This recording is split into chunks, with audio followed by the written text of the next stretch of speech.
So with that, my name is Viviana Loera. I'm the coordinator of parent engagement at Napa Valley Unified School District.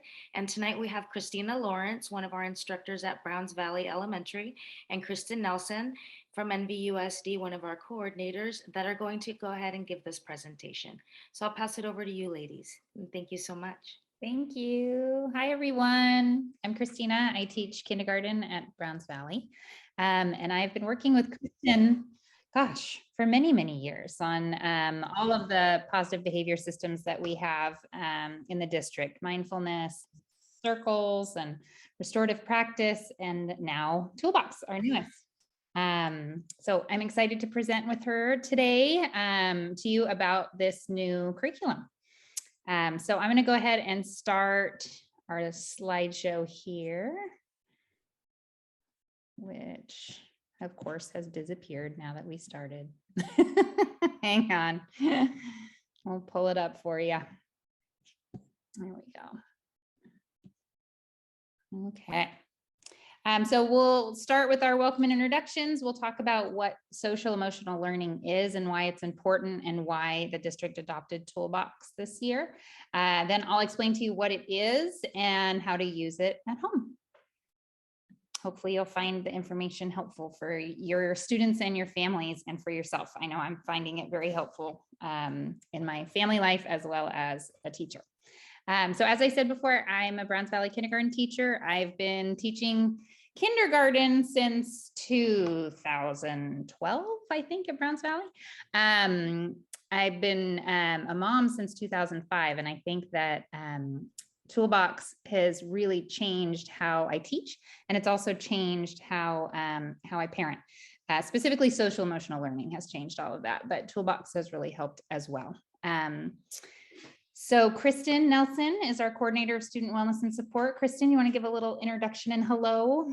Yeah, hi everybody. My name is again Kristen Nelson, coordinator of student wellness and support. I joined Napa Valley Unified in 2015, gosh, about 7 years ago now, to support with our wellness programs at the middle school level, and have since sort of helped with all things wellness, mental health, and social emotionally related since then for K through 12. So I'm just here to support Christina in our discussion of Toolbox and how it works kind of from a district point of view, sort of that big picture. And also I show up here also as a parent who I actually learned about Toolbox from my kindergartners who are now in 6th grade. But when they were introduced to it in kindergarten at their school, that's how I learned all about Toolbox, and have been a big fan ever since. So I'm looking forward to doing this tonight with y'all.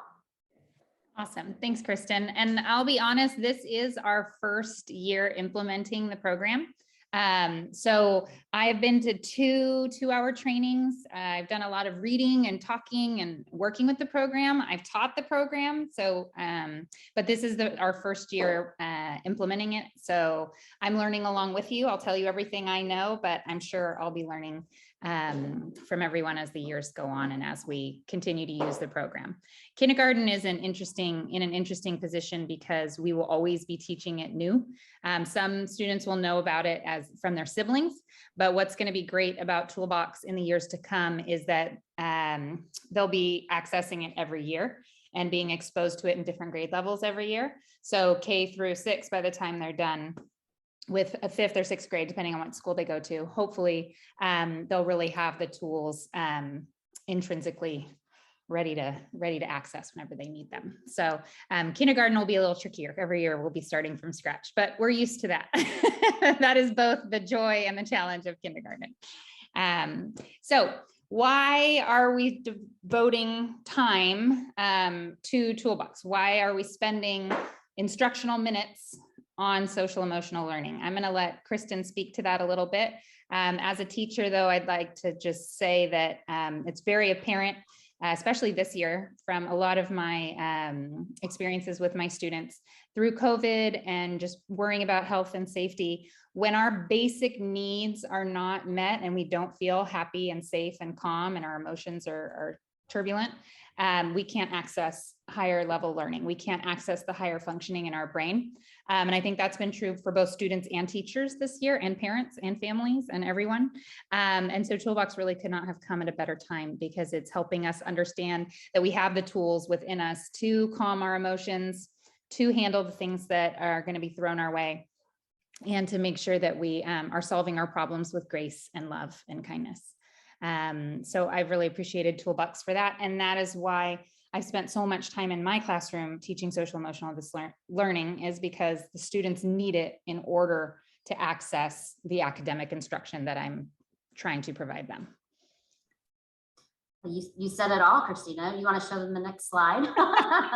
You got it. I'll kind of ground us a little bit in the science. Actually, this is Maslow's hierarchy of needs.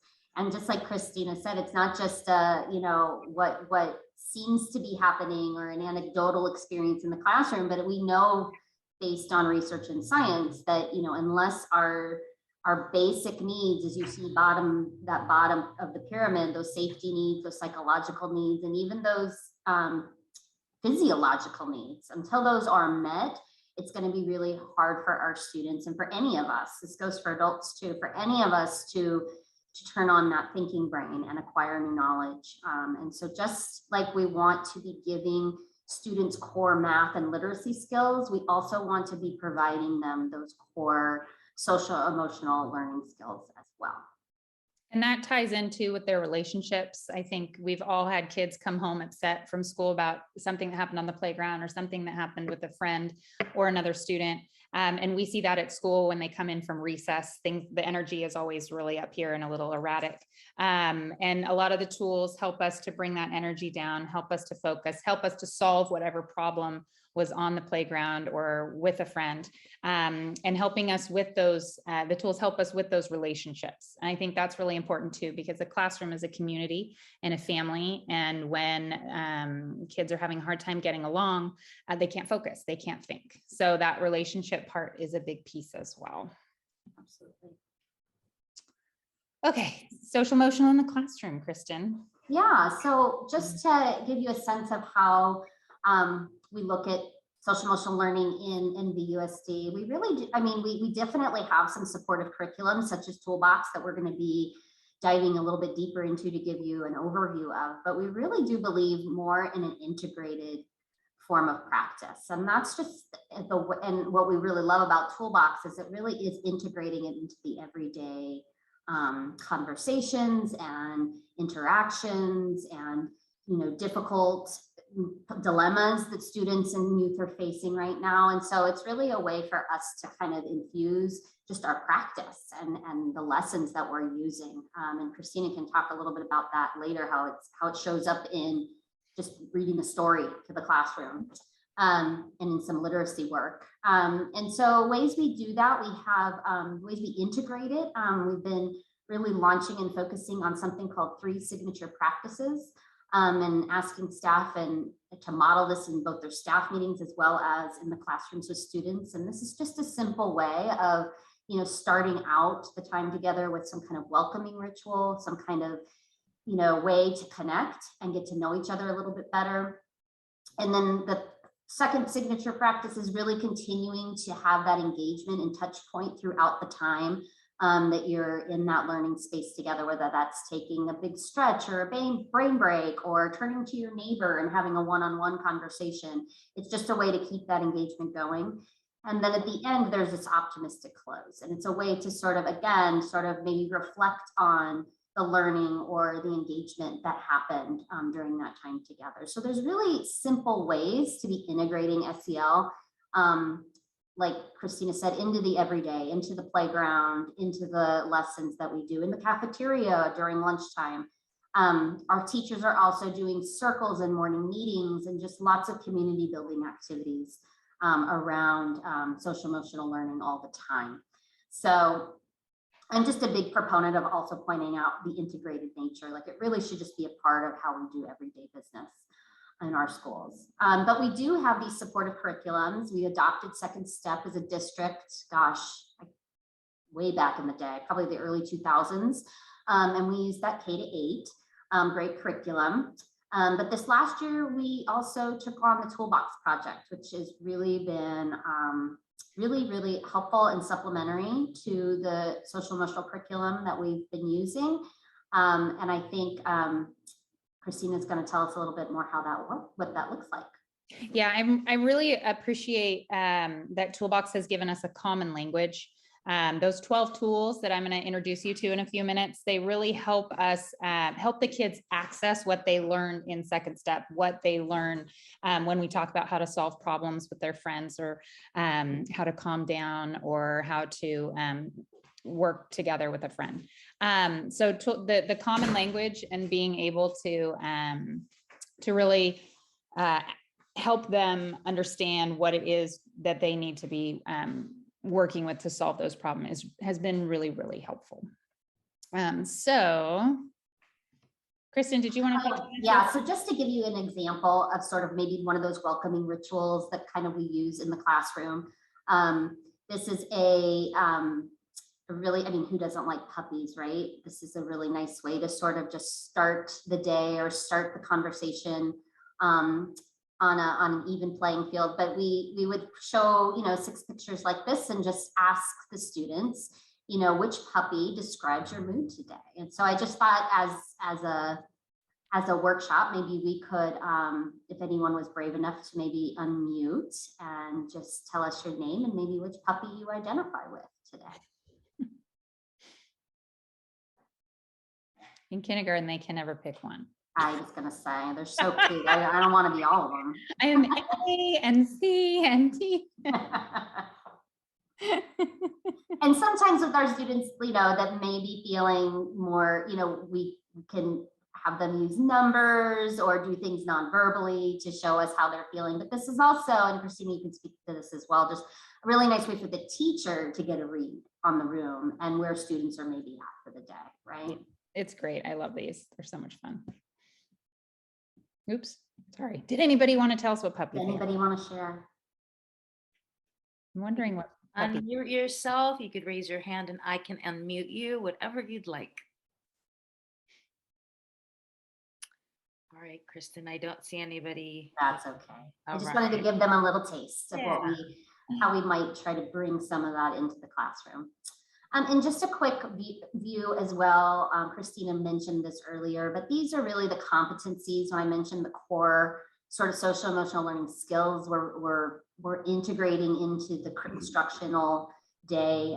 These are the 5 competencies that we're really looking at. And the first one's self-awareness, just knowing how to recognize one's own emotions and feelings.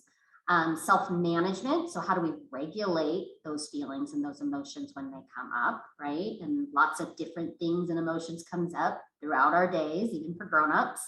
And I think our toolbox really lands nicely in that particular category around self-management.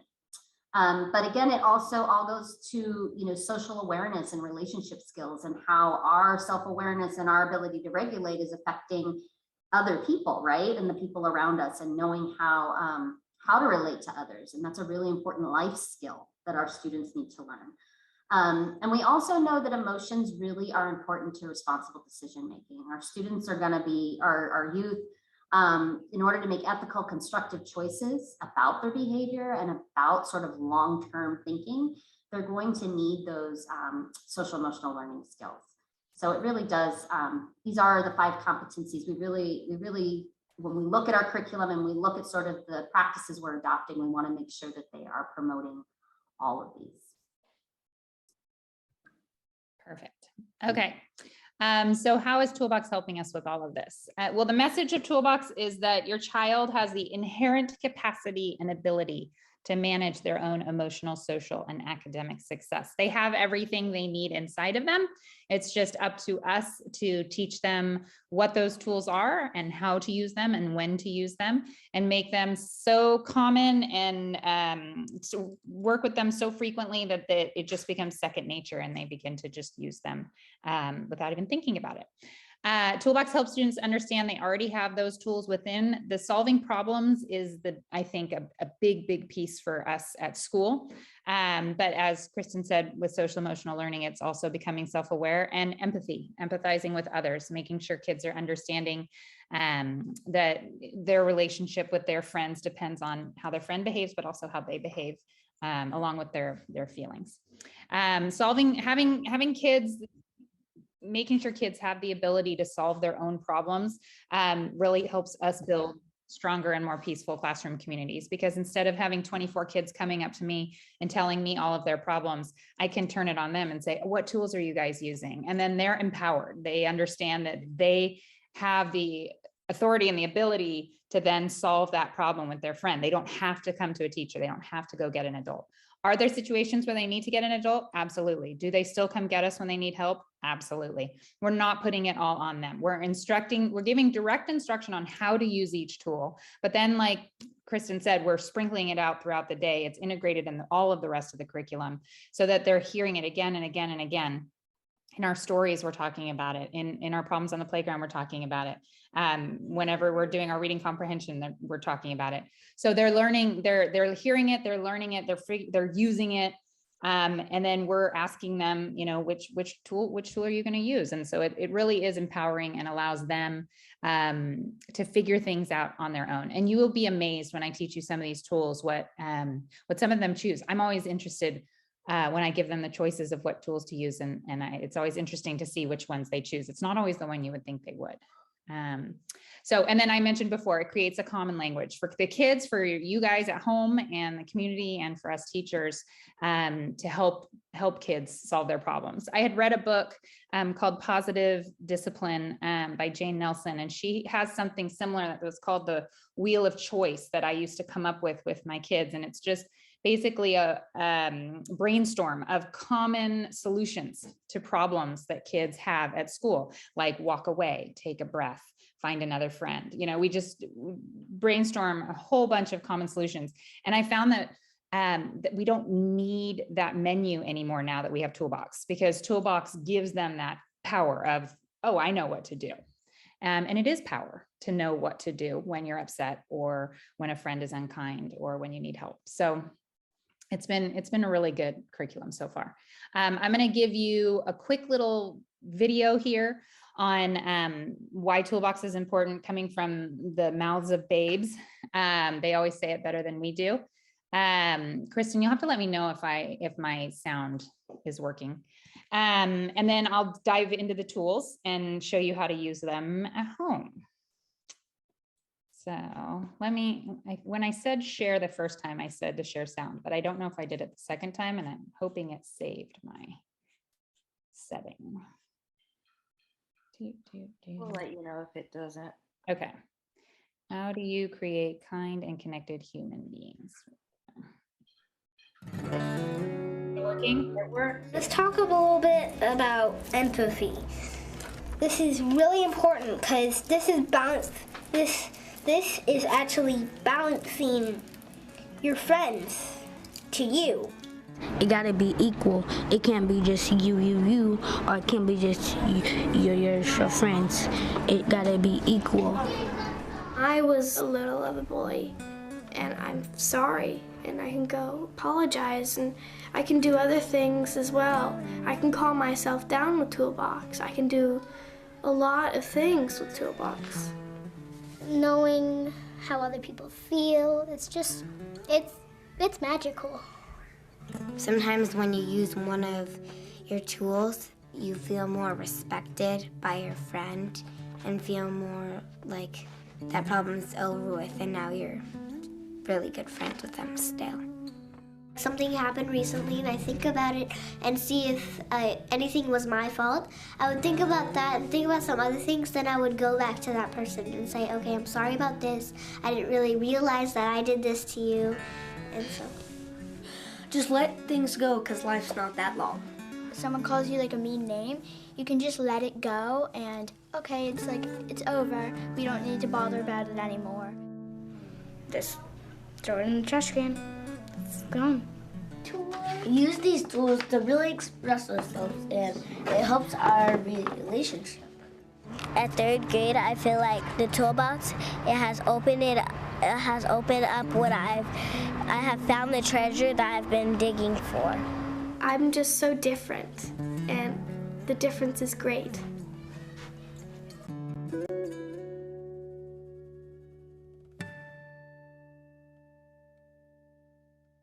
So there you go. It's pretty powerful to hear the kids talk about it. And it's true. I'm seeing the effects of it as well. So, okay, so here are the tools. Let's dive into the meat and potatoes. I hope some of you have seen this at home.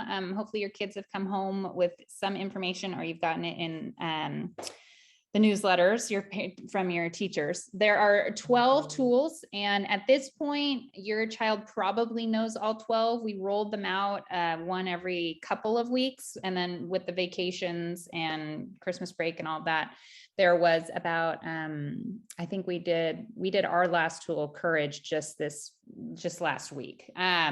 So I know our upper grades at our school at Browns Valley, they flew through them one a week. And I can see how upper grades would be able to do that. But with kindergarten, it sure took us at least a couple weeks, sometimes longer. And that's because we do direct instruction of the tool. What is the tool? How do you use it? What's the hand signal? We reflect on the tool. They have little cardboard toolboxes, and they get an actual card with the tool on it. We talk about stories where characters use the tool. We have little videos that we show. We do charts on, like for the breathing tool, different ways that you can do that.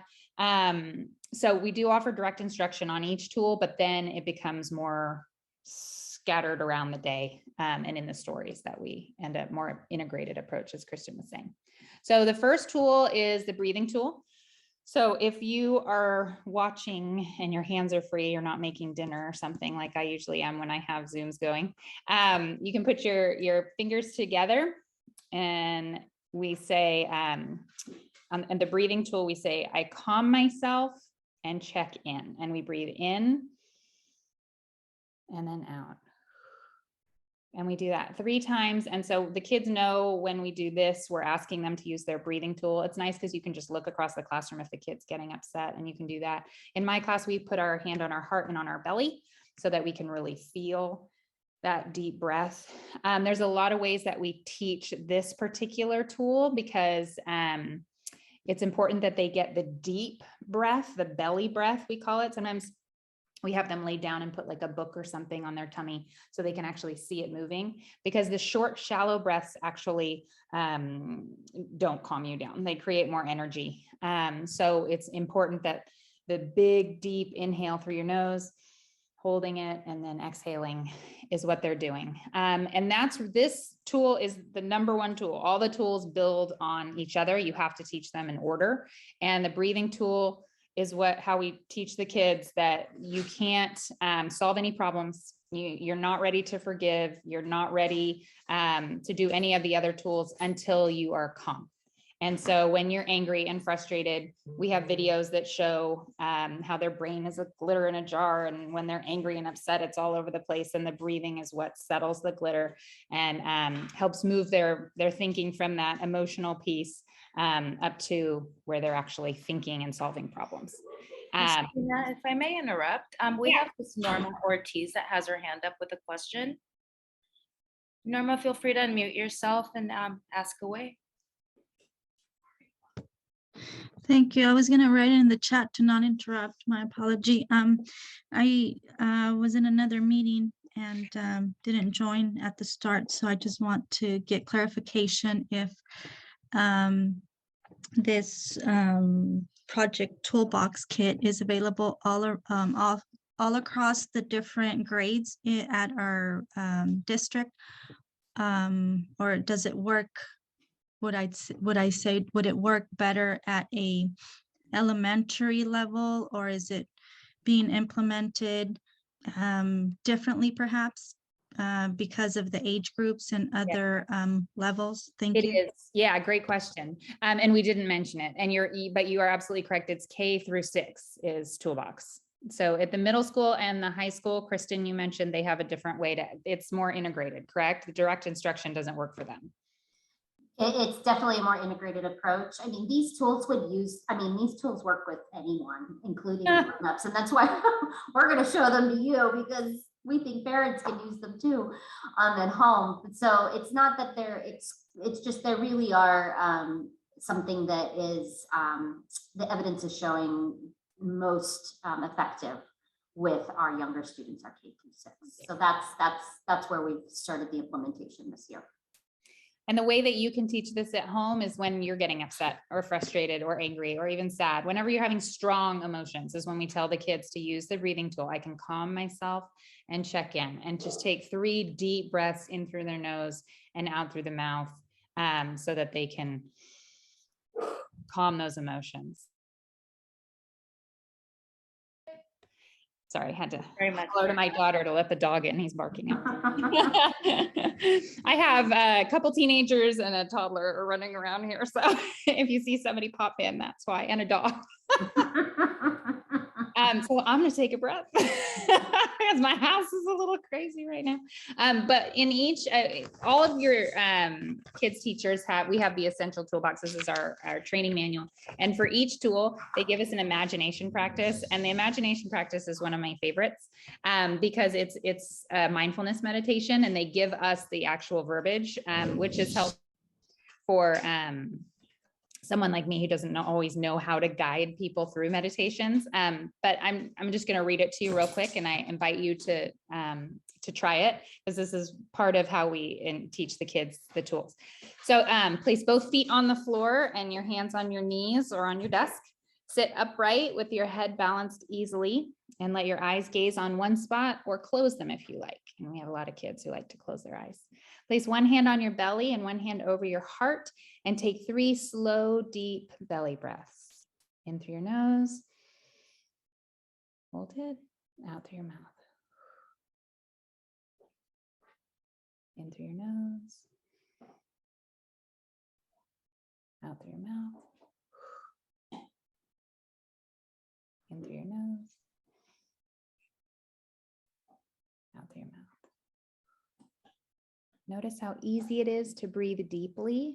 Imagine yourself remembering to take an easy breath anytime you need it. Imagine yourself taking a deep, easy breath when you wake up in the morning. See yourself taking a deep breath before you get to school and calming yourself. Imagine taking a deep breath anytime you need it. Now bring your attention back to your belly, and let's breathe together 3 more times. Once.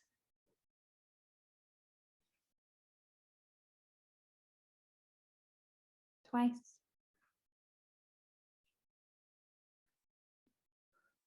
3 times. And when you're ready, wiggle your fingers and toes and bring yourself back into the room, fully awake, aware, and ready to learn.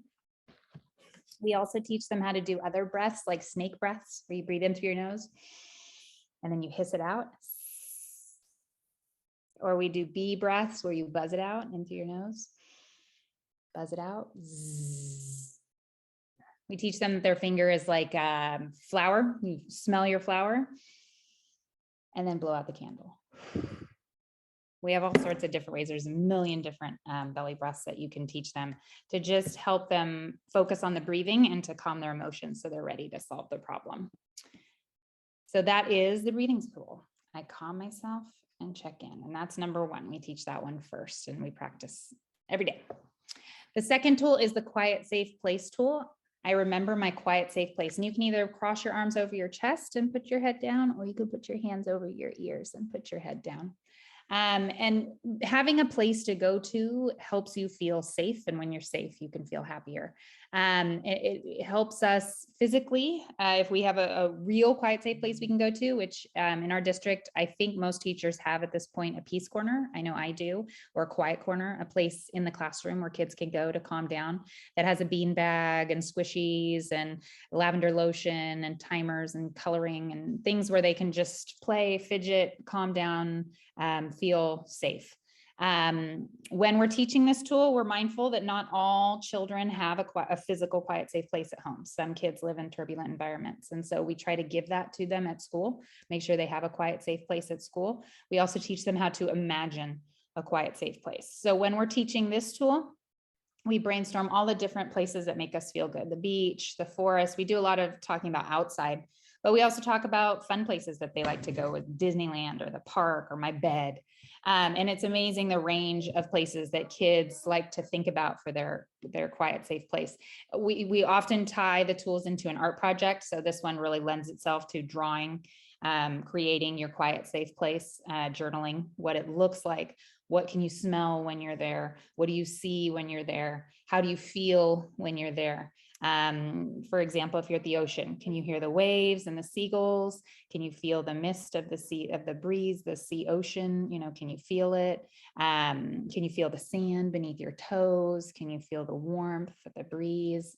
We try to make it really real for them so that when they get upset or frustrated, this is now an option. They can now go to their quiet, safe place. Do you need to go there in your imagination?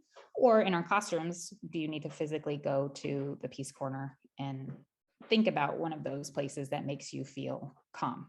And then when we listen to that quiet, safe place within our hearts, then we're ready to listen to others, which again is how we're able to learn, access our academics, and also solve problems when we're angry at someone. If we're able to calm our emotions through our breathing and our quiet, safe place tool, then we're ready to talk to the person that upset us or frustrated us. So that's the quiet, safe place tool. That builds on the breathing tool, because you need to breathe and calm down, and then you can think of your quiet, safe place. So those are, we teach them in this order for a reason. As I'm teaching the tools, I want you to think about how you might use the tools at home, because really the way we teach Toolbox is by modeling. So when I'm in the classroom and the class is getting really crazy, sometimes I'll just pull up a chair at the front of the room, put my hand on my heart and my belly and start breathing. And you'll hear them go, she's breathing, you guys. She needs to calm down. We need to be quiet. And then you'll see them join me and they'll start breathing too. They're like, okay, I feel better. Let's go. Let's get started. We're ready to learn now. And then quiet, safe place tool as well. You know, they'll see me go over to the Peace Corner and use the lavender lotion to breathe it in and to feel calm and peaceful, and then move on to whatever we're doing next. The next tool, once they know how to breathe and go to their quiet, safe place, is the listening tool. And this one's important because it's not just listening with your ears. We talk about how we hear sounds, but listening with your ears is not the only part of listening. You also need to be listening with your eyes by watching the person who's talking to you and noticing their facial expressions and their emotions. And then you also need to be listening with your heart and thinking about why they look how they look, or why they might be feeling what they're feeling. In the Toolbox, they use a tool for each tool. They use a tool for each tool. They use a real tool. So the breathing tool, they use the tape measure. I have not found the physical tool comparison for kindergarten super helpful, just because they don't have that prior knowledge of building and of tools. Some of them know some of them, but we talk more about, I explain what it is, but we don't use the actual physical concrete tools as much. I do have a toolbox in the classroom, but that's about it. The headphones are for the quiet, safe place tool. And then the listening tool, this is the one where they lost me. This is a stud finder. You know, when you go on the wall and it tells you where the stud is, you have to really be listening. You have to tap the wall or use the little beepy. Okay, I'm not going to give a whole lesson on a stud finder just so I can explain this tool. So we just kind of check that one out in KA. So the listening tool, when we breathe and we're in a quiet place, safe place, when we do those other two tools, then we're ready to listen to what we're saying to ourselves and what others are saying to us. So I listen with my eyes, ears, and heart. I think with this one, we just tap our heart, and they say, you know, like a stud finder, but we just tap our heart. I listen with my eyes, ears, and heart. And this is a big one where I ask the kids, are you listening with your heart? And then, oh, no, you know, and that's another good one for going first. If your kid, you know, says something and you're upset and you say, you know what, hold on, I'll back up. I'm going to take a breath so that I'm ready to listen to you with my heart. Because I heard what you said, but I don't think I was ready. So can you say it again, and let's work together and solve the problem. The empathy tool, this one's huge, and something that is really interesting that research says that you can teach empathy, which I love, because some kids really have this huge innate sense of empathy. Some kids too much, right? Like they have a hard time. I know I'm one of those empathizers, right? It's like, it's almost debilitating sometimes because you're feeling so much empathy for everyone else all the time, right? Like my mind is on Ukraine. I cannot stop thinking about Ukraine. Like I am there. My empathy is a little breathing tool. I have to try to distance myself so that I can function and focus on my day to day.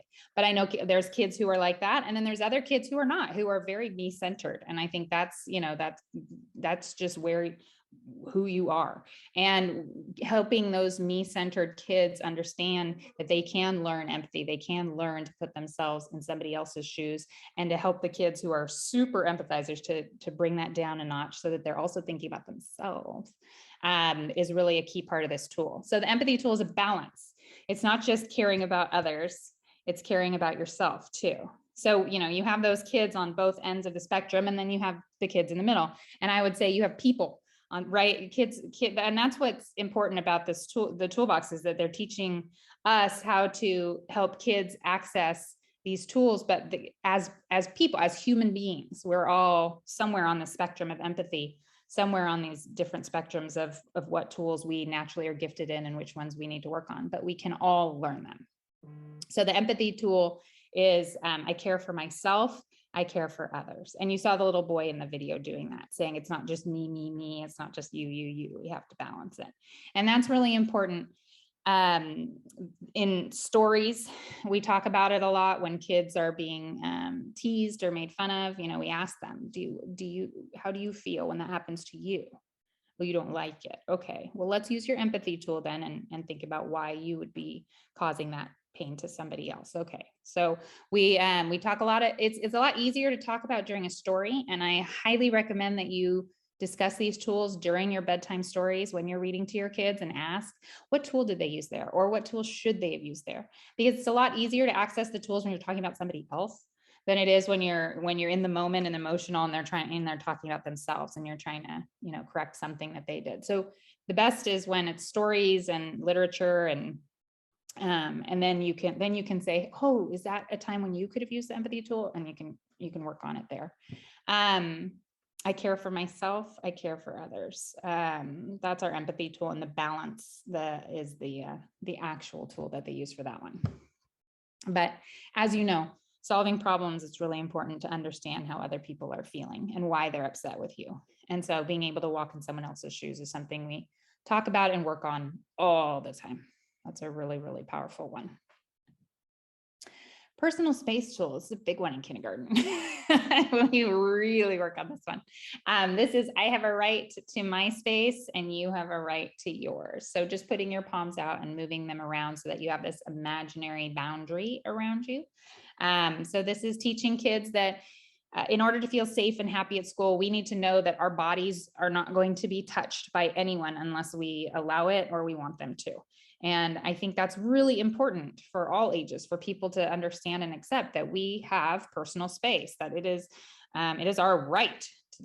Nobody has the right to touch this body unless I give you permission. And that's why, we ask, do you need a hug? We ask for hugs. We do high fives, we do knuckles.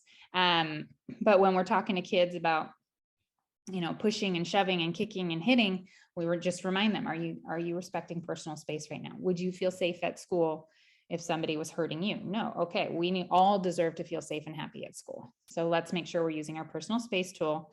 And then if you want to be touched, hugged, high five, knuckled, then that's okay. So this one, you just curve around you. I have a right to my space. You have a right to yours. And I'll use this one. Like when kids come up, as a teacher, they touch you everywhere. They come tap you. Just personal space, please. Yes, dear. Just remind them, model, go first. Remind them, I get my personal space too. If you need me, you can just wait there. You don't need to touch me everywhere. But I'll take a hug, just not the tapping. I think that's a really important like that's a really just everyday integrated way that you're teaching them these social emotional skills, right? That they're experimenting with what they know, and then they're getting coaching and support in the moment, right? Yep. And I don't have the problem as many of my other teachers who have larger bosoms, but we do get touched everywhere all the time. Excuse me, like really?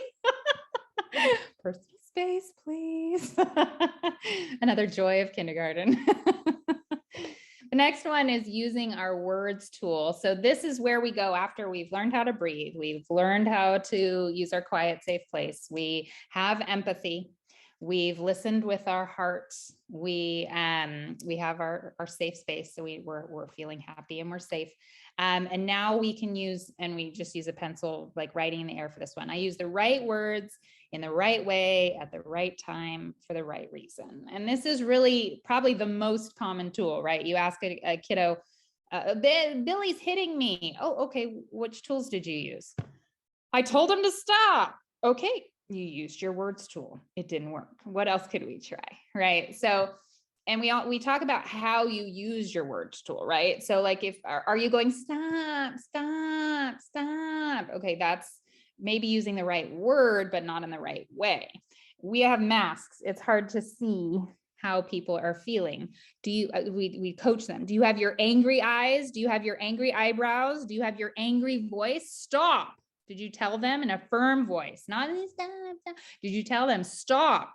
I don't like that. Did you make sure they knew that you didn't like it, that you weren't just playing, that was part of the game, right? And I think that's oftentimes that's the problem, is they always think it's a game, right? And that it's fun and that you like it. So using our words tool, we really have to teach them what are the right words to use and how do you use them. And this is also where we instruct on what words are not helpful, what words are not kind, what words help. And we do a T chart, like a T. We do what words that help, and we write all the words that help you. Thank you. I'm sorry. Please help me. I didn't like that. All the words that are helpful. And then we make a chart on the other side of the hurtful words.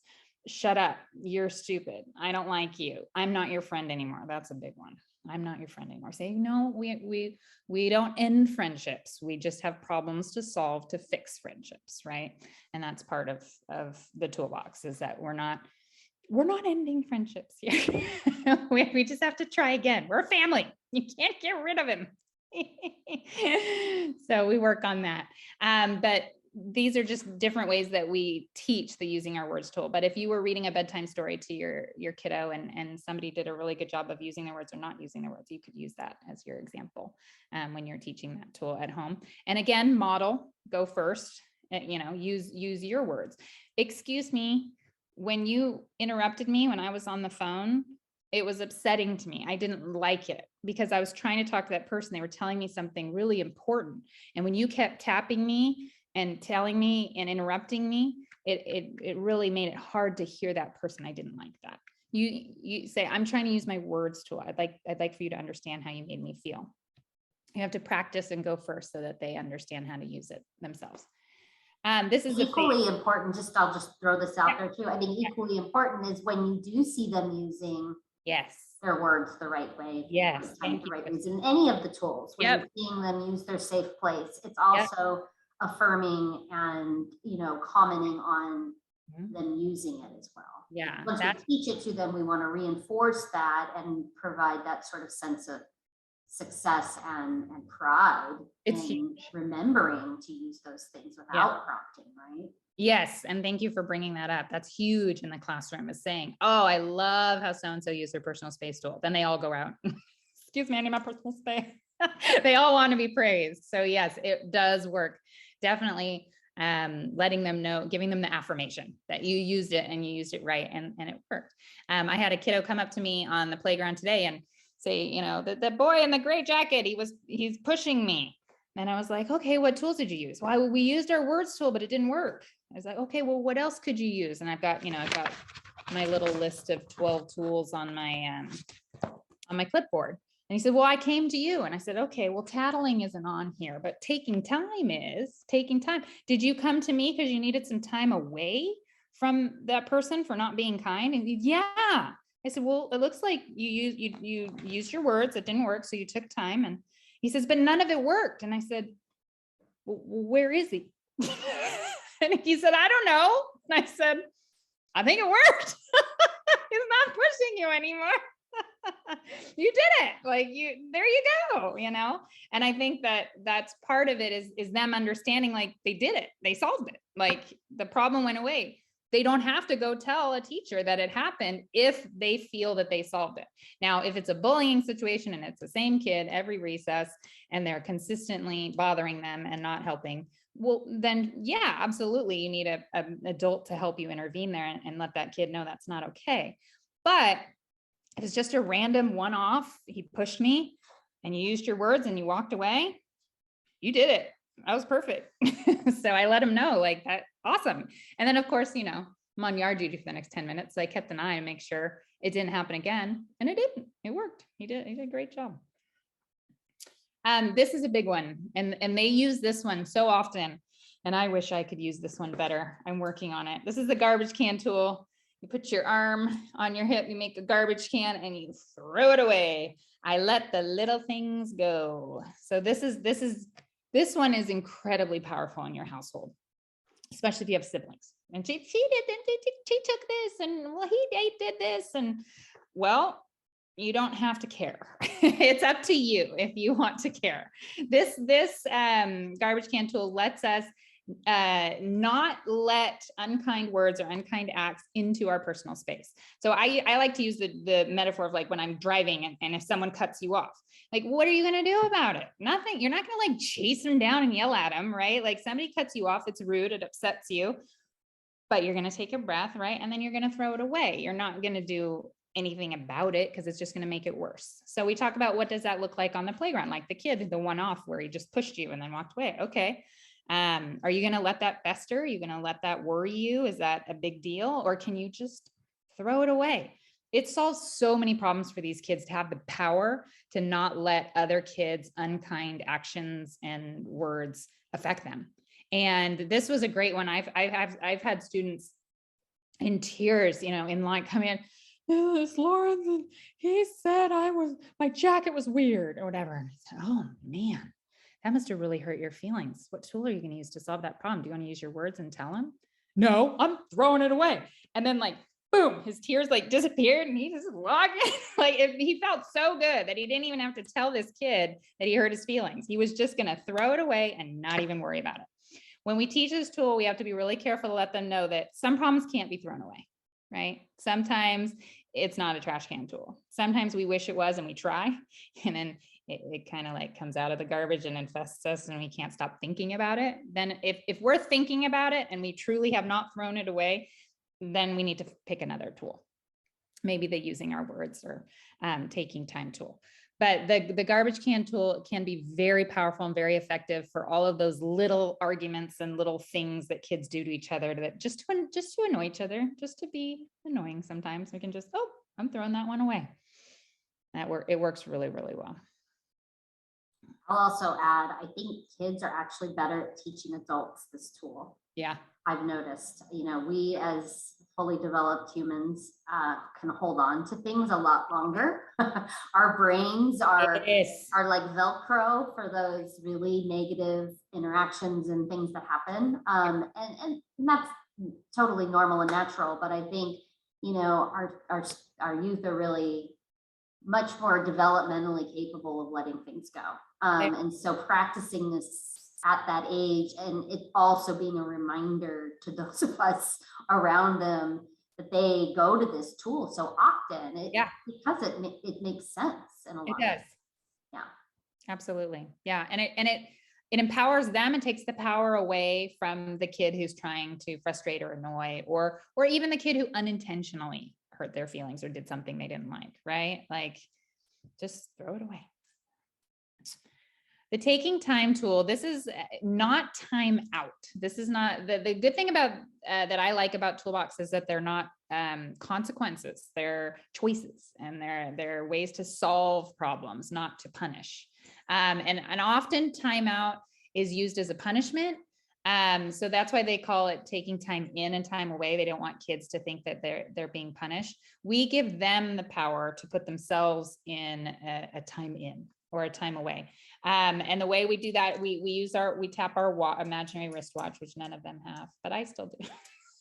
Say I take time in and I take time away. And the time in is that self-reflection and the breathing and the safe place to go in and check in on yourself.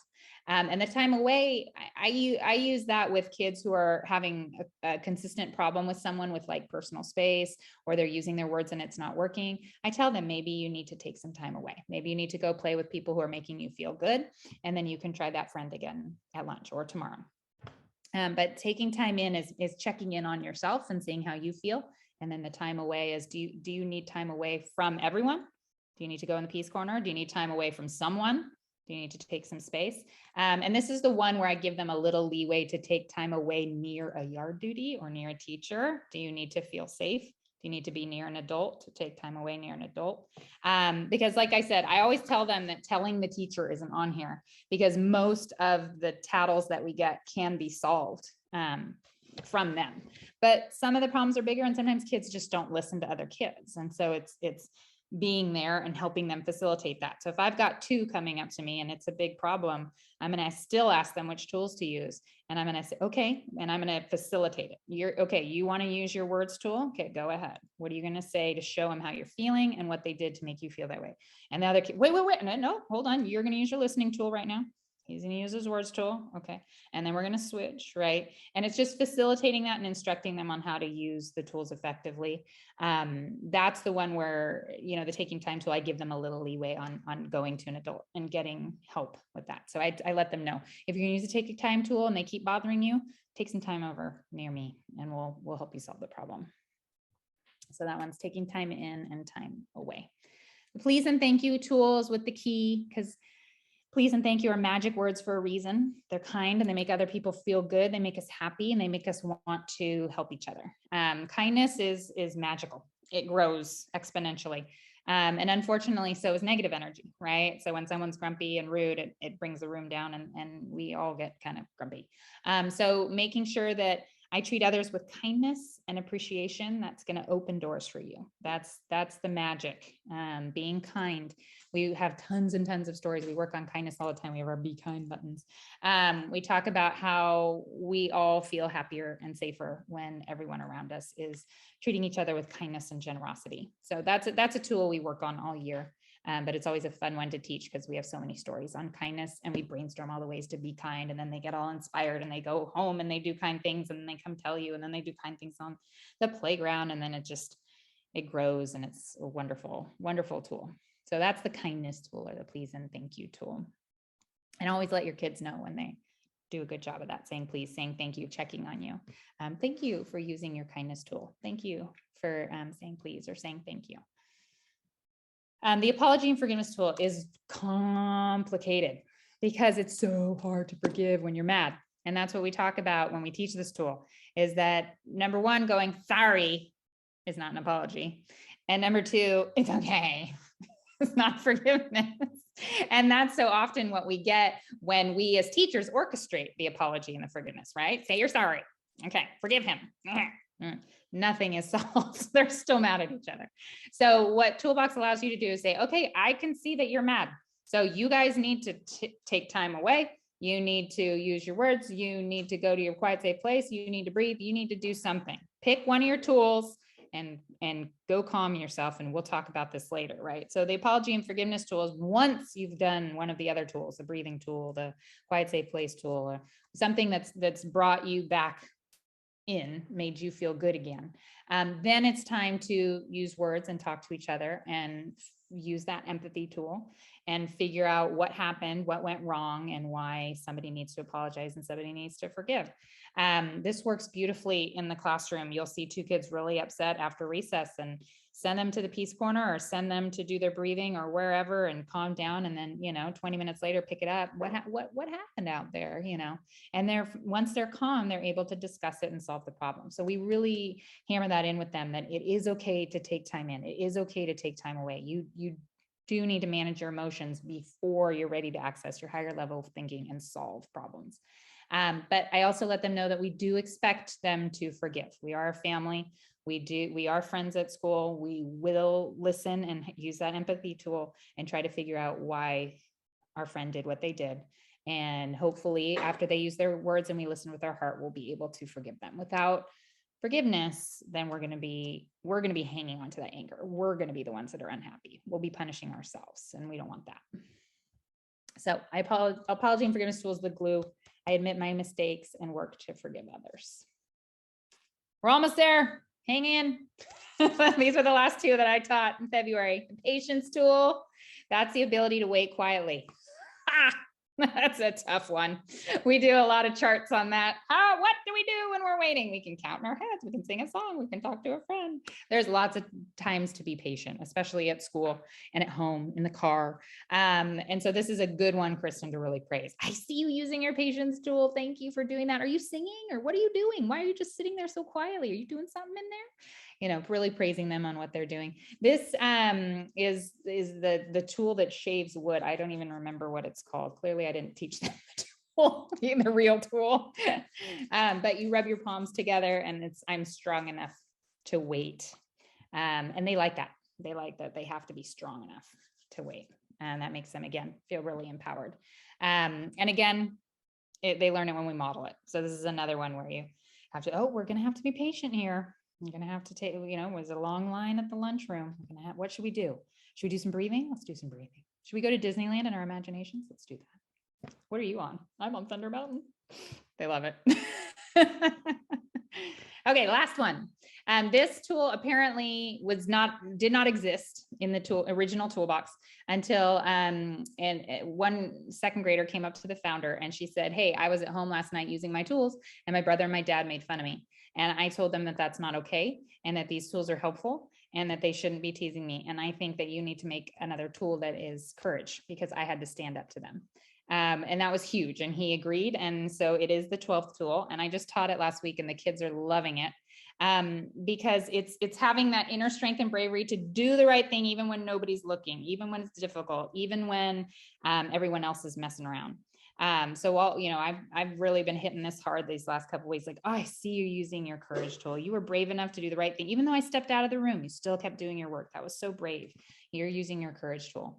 Also letting them know, reading stories about little kids hurting each other's feelings and being upstander, standing up for each other instead of being a bystander, having the courage to stand up for your friend, having the courage to use your words tool, your empathy tool when others aren't using their tools. So that's really the big one.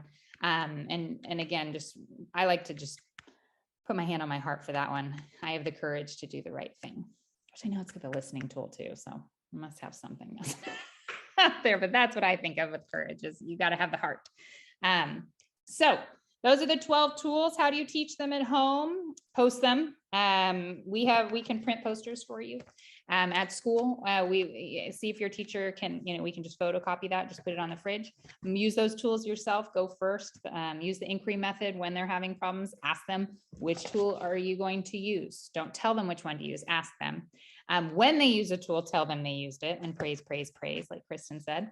And then in those bedtime stories, when you're reading to your kids, find them in there and ask them, what tools did that character use? What tool could that character have used? What tool would you have used? Make it part of your common language at home so that they know what to do. And then just look for those activities and other communications from your child's teacher, remembering that this is our first year of implementation. There are home letters and there are home activities on the website. The website is very difficult to access. So I think for our staff, we're going to be printing those home letters and those activities for our teachers next year, so they're easier to access. But if you have any questions or need any reinforcement, just reach out to your teacher.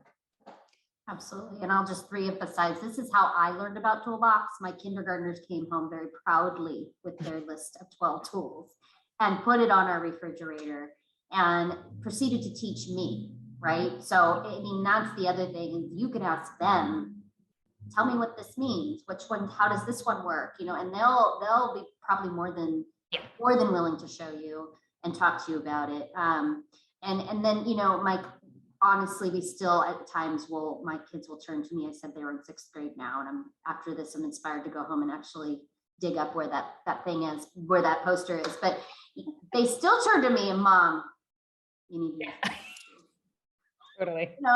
so it's just a lovely, I think, way for us to kind of internalize these strategies and these coping mechanisms, really, for when we have these issues. And I think being able to work with our kiddos at school and at home, it's just a really, really useful set of tools. Yeah. All right. Agreed. I'm sorry that we went a few minutes over. I do want to respect everyone's time, but I have time if there are any questions. And feel free to unmute yourself if you'd like to ask a question, or you can raise your hand and I can unmute you as well.